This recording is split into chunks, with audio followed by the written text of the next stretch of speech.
Party మారుతున్న ఎమ్మెల్యేల అనర్హత వేటు అంశం సుప్రీంకోర్టుకు చేరనుంది. ప్రజల తీర్పునకు వ్యతిరేకంగా తమ పార్టీ వీడి కాంగ్రెస్ లో చేరుతున్న ఎమ్మెల్యేల అనర్హత విషయంలో సుప్రీంకోర్టును బీఆర్ఎస్ పార్టీ ఆశ్రయించనుంది.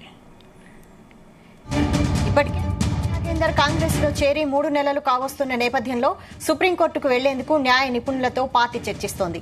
గతంలో సుప్రీంకోర్టు ఇచ్చిన తీర్పు ప్రకారం 3 నెలల్లో అనర్హత పిటిషన్పై స్పీకర్ నిర్ణయం తీసుకోవాలన్న నిబంధన ఉంది.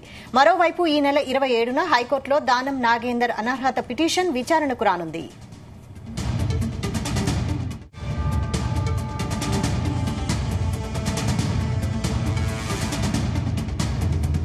హైకోర్టు వెంటనే నిర్ణయం తీసుకుని దానంపై అనర్హత వేటు వేయకుంటే సుప్రీంకోర్టుకు వెళ్లాలని నిర్ణయించారు. దానంతో పాటు పార్టీ మారిన ఎమ్మెల్యేలపై ఒకేసారి సుప్రీంకోర్టుకు వెళ్లాలని బీఆర్ఎస్ భావిస్తోంది.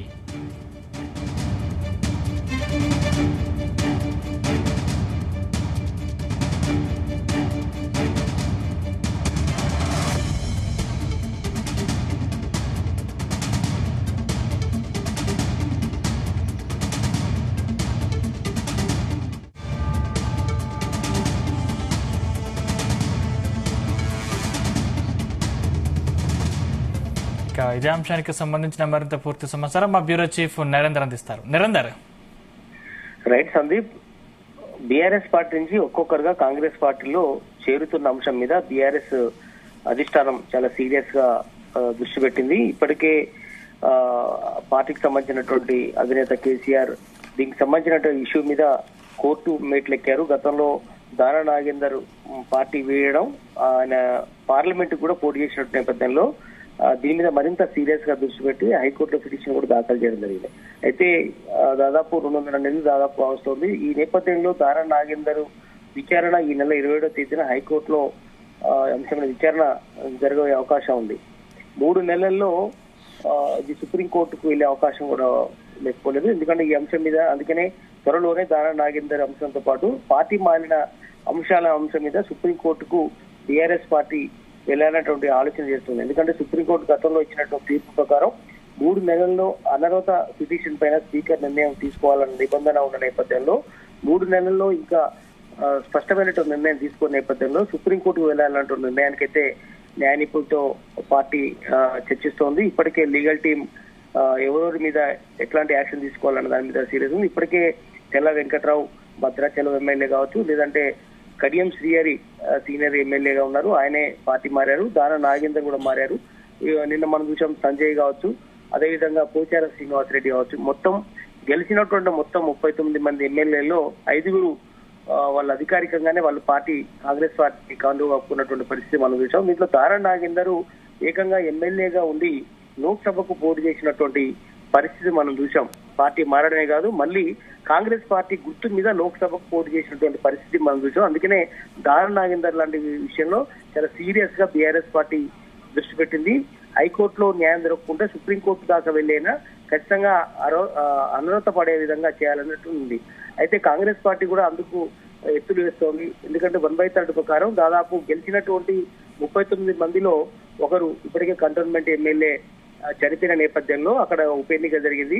అది కాంగ్రెస్ పార్టీ కైవసం చేసుకున్న నేపథ్యంలో 38 మంది ప్రజెంట్ బీఆర్ఎస్ పార్టీకి ఉన్నారు. 38లో ఇప్పటికే 5 వెళ్లిపోయిన నేపథ్యంలో దాన్ని యాంటీ డిఫెక్షన్ లా రాకుండా కాంగ్రెస్ పార్టీ చాలా సీరియస్ గా గంపగుత్తగా కాంగ్రెస్ పార్టీలో బీఆర్ఎస్ నేతల్ని ఎమ్మెల్యేలని చేర్చుకోవాలంటే ఆలోచన చేస్తోంది.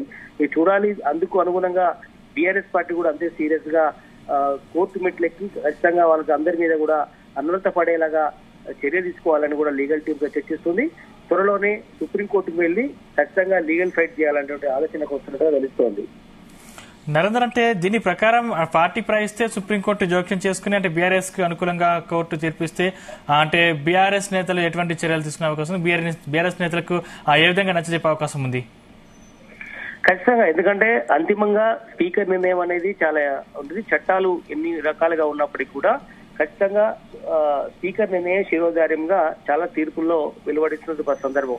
అయితే గతంలో సుప్రీంకోర్టు చెప్పినటువంటి నిబంధన ఏదైతే ఉందో సుప్రీంకోర్టు ఇచ్చిన తీర్పులోని పేరా నెంబర్ 30 కావచ్చు, 33 ప్రకారం హైకోర్టు వెంటనే నిర్ణయం తీసుకోవాల్సిన అవసరం ఉందని కూడా సుప్రీంకోర్టు గైడ్ లైన్ చెప్తోంది. అందుకనే ఆ ప్రకారం వెంటనే నిర్ణయం తీసుకోవాలని కూడా చెప్తుంది.